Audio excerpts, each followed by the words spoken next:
It's March 1868. Picture this. Marshal Francisco Solano López, the leader of Paraguay, is completely cornered. His army is trapped, and he's facing the massive forces of the Triple Alliance. He's got a choice, and it's a brutal one. Surrender and face certain defeat, or retreat into the impossible. So let's dive right into this incredible story of survival, sheer ingenuity, and a paranoia that threatened to burn it all down. This was Lopez's only way out. The Gran Chaco. We're talking one of the most deadly, unforgiving environments on the entire planet. To get away from the enemy army, Lopez decided he had to lead his men on this desperate march through a land that was itself an enemy. So this wasn't just a retreat, it was a plunge into a natural fortress that could kill them just as easily as any bullet. All right, so their journey begins. First up, we're going to follow them right into this hell on earth, a battle against nature, where every single step was a fight for life itself. The conditions were just brutal. The men were trudging through swamps 3 feet deep, so thick and nasty that even their carriages were getting stuck. And get this, the state of their horses was horrifying. The British engineer George Thompson, who was right there with them, he described them as nothing more than walking skeletons. The army was already on the verge of total collapse before the march even really got going. Now, you might be wondering, how on earth do you move an entire army across an endless swamp? Well, you have to get creative, incredibly creative. They came up with these things they called elastic bridges. It was this desperate, almost crazy solution. You lay down logs, pile them high with firewood, and then you cover the whole thing with a thin layer of earth to create a kind of makeshift road. But as this quote from Thompson shows us so vividly, ingenious doesn't exactly mean safe, right? These bridges were unbelievably unstable. Horses would just break right through the surface, their legs getting tangled in the firewood below, like a trap, sending both the horse and its rider plunging into the murky water. Every single crossing was a massive gamble. And hey, if the swamps weren't bad enough, they finally reached the Bermejo River. Just imagine arriving in the dead of night to face this. A 200-yard wide wall of deep, fast-moving water stained this eerie red from all the clay. There were no bridges. The men had to cross in canoes, while their exhausted horses were forced to swim alongside, tied to the boats. So after surviving the absolute horrors of that march, you'd think Lopez would just rest, right? Nope. He decided to fight back. He chose this perfect strategic spot at the mouth of the Tebicuary River to build a new defensive fortress, a battery they called Fortín.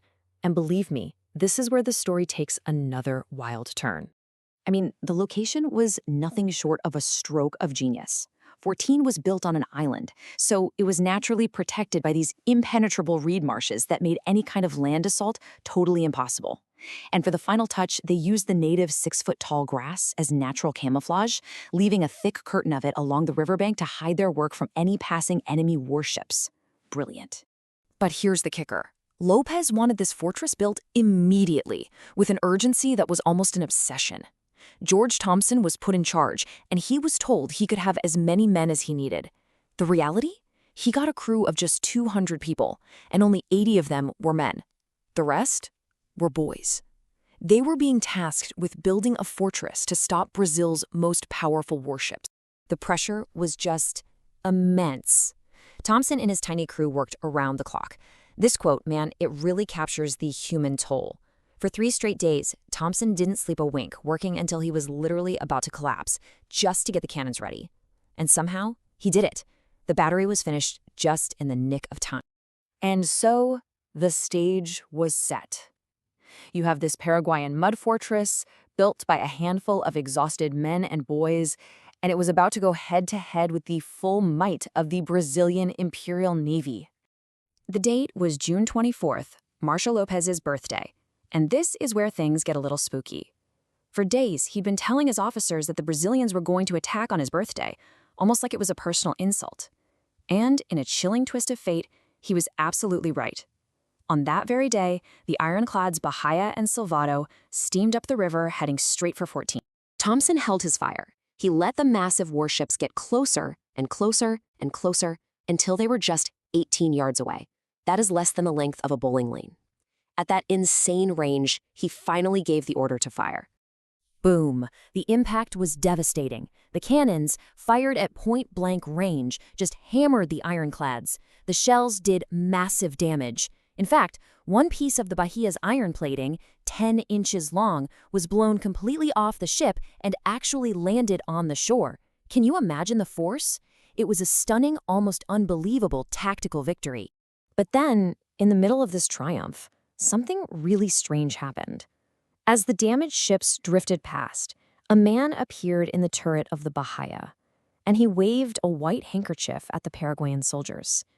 It was a known deserter, a man named Recalde, and this single, simple act was about to change absolutely everything. Because when news of Recalde's little wave reached Marshal López, it was like a spark in a powder keg. It ignited this firestorm of paranoia. The victory on the river was instantly forgotten, overshadowed by a new internal war, a war fought not with cannons, but with accusations, torture, and executions. You've got this incredible, almost surreal scene that night. The soldiers at Fortin were celebrating. They held a dance, a military band was playing, even as enemy shells were still exploding in the distance. They were literally dancing under fire. But back at headquarters, a world away, their leader was completely consumed by a very different kind of battle. A hunt for traitors that he now saw hiding in every single shadow. And the climate of fear became tangible, suffocating. Thompson saw it firsthand when he went to visit his close friend, General Berguez. One day, the general's there, a hero of the war. The next day, Thompson goes back and finds his friend's room completely empty, stripped bare. When he asked where the general was, all he got was silence and people looking away. He soon learned the horrifying truth. Berguez had been accused of conspiracy and secretly killed. Not shot, executed with bayonets. And Berguez, he was just the beginning. The paranoia spiraled into pure madness, consuming the very heart of the Paraguayan command. Top generals were arrested. High-ranking government ministers were put on blacklists, their fates totally sealed. The point is, no one was safe. Lopez even had his own brother, Benigno, put in chains and had 2 of his sisters thrown in prison. The conspiracy was everywhere because it was all in his mind. So, let's pull back for a second. What does this all mean? We have these 2 parallel stories running at the same time. One is a story of incredible bravery and ingenuity against a foreign enemy, and the other is a story of terrifying self-destruction, all coming from the very top. This slide just sums it up perfectly. Paraguay was fighting a 2-front war. On the external front, they fought the Triple Alliance with unbelievable courage and skill, and they won a tactical victory at Fortín. But on the internal front, Marshal López was fighting his own shadows, using secret executions to destroy his own command structure from the inside out. And that's the ultimate takeaway here, the real tragedy of this whole story. The heroism of those Paraguayan soldiers who survived the Chaco and defeated ironclads with homemade fortresses, it was immense. But in the end, it couldn't save them. Their nation's destiny wasn't decided by the Brazilian Navy, but by the destructive paranoia of their own leader. And it just leaves us with this one haunting question. In a war for national survival, how does the fear in one person's mind become powerful enough to destroy an entire nation from within?